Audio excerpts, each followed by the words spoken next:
ఇప్పుడు మనం మిడ్ మానేర్ ప్రాజెక్ట్లో ఉండడం, ఈ ప్రాజెక్టు నిర్మించినప్పుడు ఇదంతా ముంపుకి గురవుతుందని చెప్పి షాబాస్పల్లి శివార్లో ఉన్నాము. ఇది షాబాస్పల్లి వాగు. ఇక్కడ ఇదివరకు పూర్వపు కరీంనగర్ జిల్లా వాసులకు అందరికి తెలుసు, కరీంనగర్ నుండి సిరిసిల్ల వెళ్ళాలంటే ఇదే రహదారి. ఈ రహదారి మొత్తం కూడా ఆ పోలు చివరి వరకు మునిగిపోయింది. మొత్తం కూడా ఇది సబ్మెర్జెన్స్. ఇప్పుడు మనమంతా కూడా సబ్మెర్జెన్స్లో ఉన్నాం. మనం ఆ బ్రిడ్జు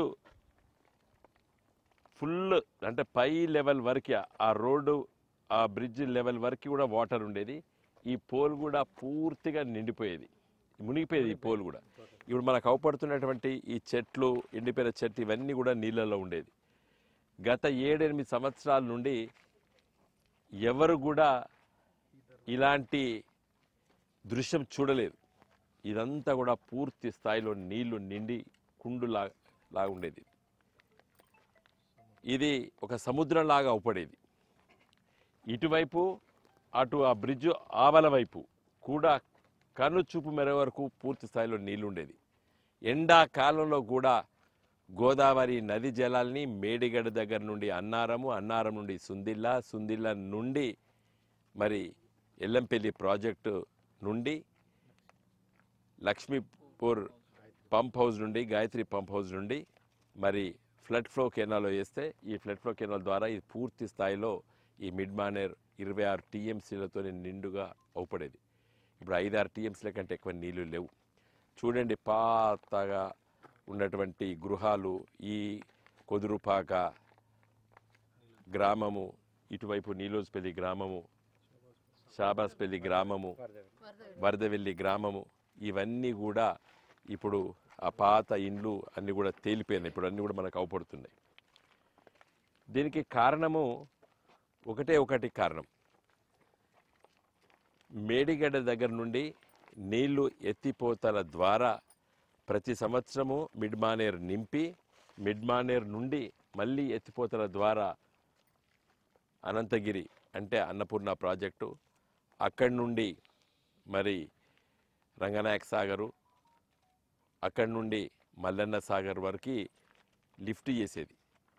తర్వాత మిడ్ మానేర్ నుండి ఎల్ఎండికి కింది వైపు పంపిస్తే ఎల్ఎండి నుండి కాకతీయ కెనాల్ ద్వారా మరి పూర్తి స్థాయిలో నీళ్లు వరంగల్ జిల్లా, సూర్యాపేట జిల్లా వరకు నీళ్లు ప్రవహించేది కాకతీయ కెనాల్.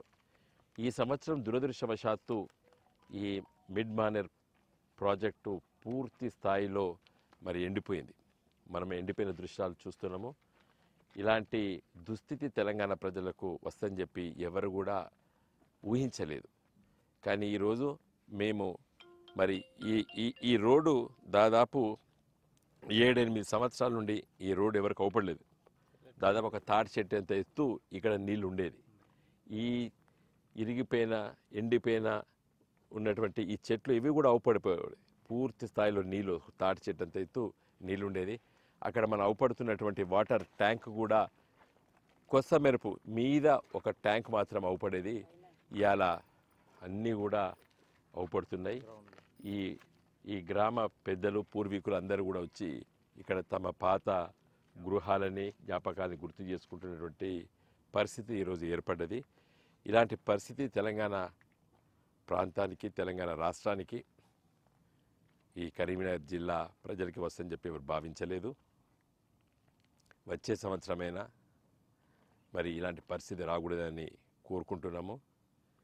మేడిగడ్డ ప్రాజెక్టు 2 పిల్లర్లు కుంగితే కేసీఆర్ గారి ప్రభుత్వాన్ని బదనాం చేయడానికి వెంటనే దానికి తీసుకోవాల్సినటువంటి చర్యలు తీసుకోకపోవడం చాలా బాధాకరం.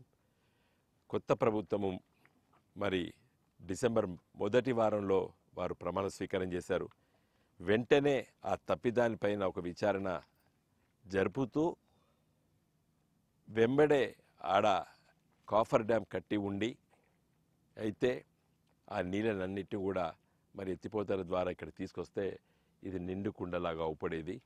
ఎందుకంటే ప్రతిరోజు గోదావరి నది ఎండాకాలంలో కూడా 5,000 క్యూసెక్కులు గత 10 రోజుల వరకు ప్రతిరోజు 5,000 క్యూసెక్కులు గోదావరిలో ప్రవహించింది. దాదాపు 90 రోజుల వరకు 5,000 క్యూసెక్లు ప్రతిరోజు ప్రవహిస్తే దాదాపు 50 టీఎంసీల నీళ్ళు సముద్రం పాలనే. నిన్న మొన్న కూడా తెలుసుకుంటే 2-3 వేల క్యూసెక్ల నీళ్ళు ఇప్పటికి కూడా గోదావరిలో మరి మేడిగడ్డ దగ్గర ప్రవహిస్తున్నది. కాబట్టి మేడిగడ్డ దగ్గర కట్టవలసినటువంటి ప్రాజెక్ట్ ఎందుకు కట్టినామంటే ఇలాంటి ఎండాకాలంలో కూడా గోదావరి అక్కడ ప్రవహిస్తుంది కాబట్టి ప్రాణహిత కలిసిన తర్వాత